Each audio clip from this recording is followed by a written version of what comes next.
Барлықтарыңа сәлем достар, сендермен бірге Аям, және де бүгінгі видео визуализация. Визуализация деген не, және де оны қаншалықты дұрыс қолдану керек. Сонымен қатар менің өмірімдегі болған жағдайлар, яғни мен визуализация арқылы қандай жетістіктерге жеттім, немесе қандай арманым орындалды, соның барлығын толыққанды айтатын боламын. Ал ендеше жақсылап тыңдайық.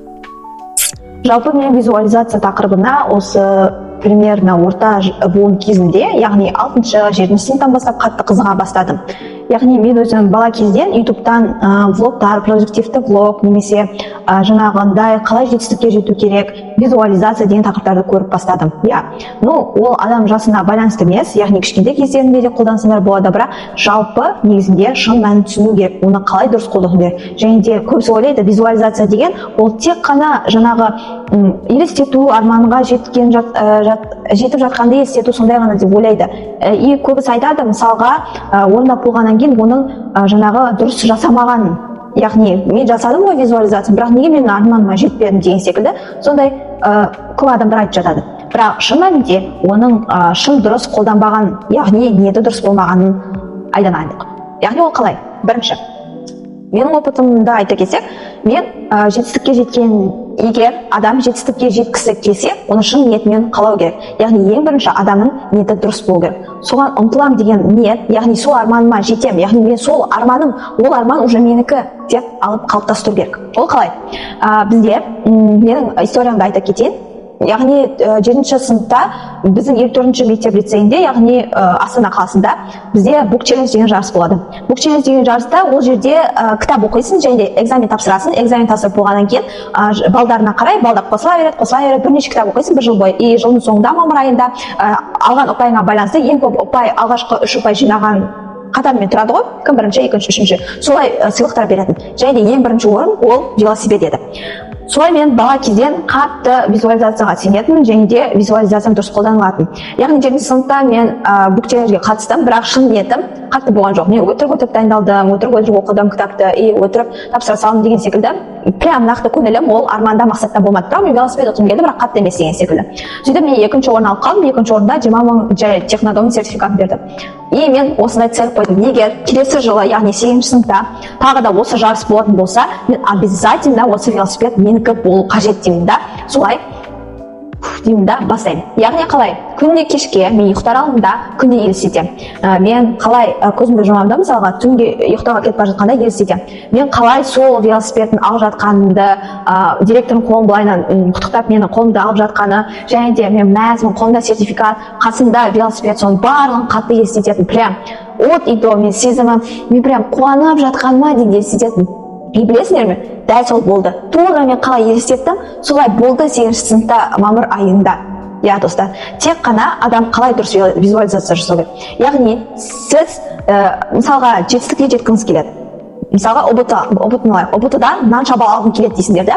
Тек қана оған дайындалып қана қоймай, сол балды алып жатқандарын, мысалға компьютердің алдында отырғандарын елестетесіңдер. Мысалға аяқтау деген басқанда, бірден сол алдарына сол ойлаған балдан шыққанда қандай сезімде болса соны, қуаныш немесе таңғалып деген секілді соның бәрін елестесіңдер. От и до сол бәрін елестесіңдер, көздеріне елестетесіңдер, қалай қуанышты болып шығып бара жатқандарыңды, қалай ата-аналарың сендерді қуанып бірге секіріп жатқандарыңды барлығын елестетесіңдер. Солай мен 11-ші сыныпта да солай жасаған болатынмын. Яғни мен бірінші ұбт-дан, яғни бірінші грант ұбт жазында мен 103 балл алдым, 103 балл алдым. Және де сол үшін мен қатты жыладым.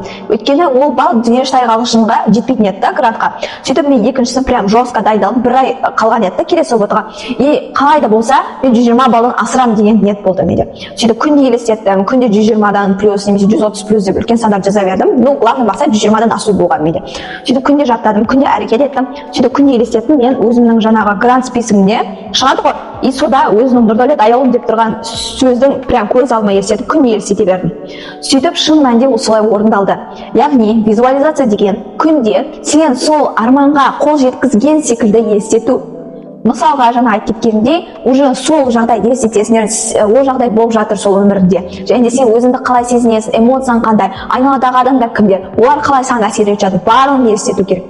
Тек қана елестетіп қана қоймай, әрекет ету де керек. Бірақ шын мәнінде оны шын сезініп, бүткіл денең, эмоцияң, барлық миың барлығы оған сену керек. Яғни сен сол жетістік сенікі екеніне сенуің қажет. Сонда ол визуализация дұрыс жазылады деген сөз. Кейбір адамдар ойлайды, мысалға визуализацияны көзге сөйтіп болмайды, немесе жазу керек дегенде қағазға да жазсаңдар да болады. Қалай сезініп жатсыңдар, не сезініп жатсыңдар, немесе күнде кешке істете беріңдер. Яғни ол жақында мен осы Секрет деген фильмді көрдім, ол енді көбілерің көріп қалған шығарсыздар, бірақ мен оны кішкентай кезімде бір рет көргенмін, и жақында да өзім осы 19 жасымда да тағы да көрдім.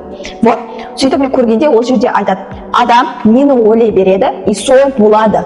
Я мысалы ол жерде айтады да, егер адам өзін мысалға офиста жұмыс істейтін адамдар ол жерде отыра беріп мысалға мен ауруымын, ойбай, мен шаршап қалдым, немесе мен неудачникпін деп ойлай берсе, ол сила притяжения, яғни біздің өмірімізде көрінбейтін магниттер бар. Сол арқылы сен нені ойлайсың, миың сол магнит арқылы соны тартады да, и сен сондай бола бересің. Егер мен бақыттымын, менде ақша көп, маған оңай ақша келеді деп елестете берсеңдер, онда шын мәніндесіңдер, прям долларовый миллиардер болуларына кім кепіл?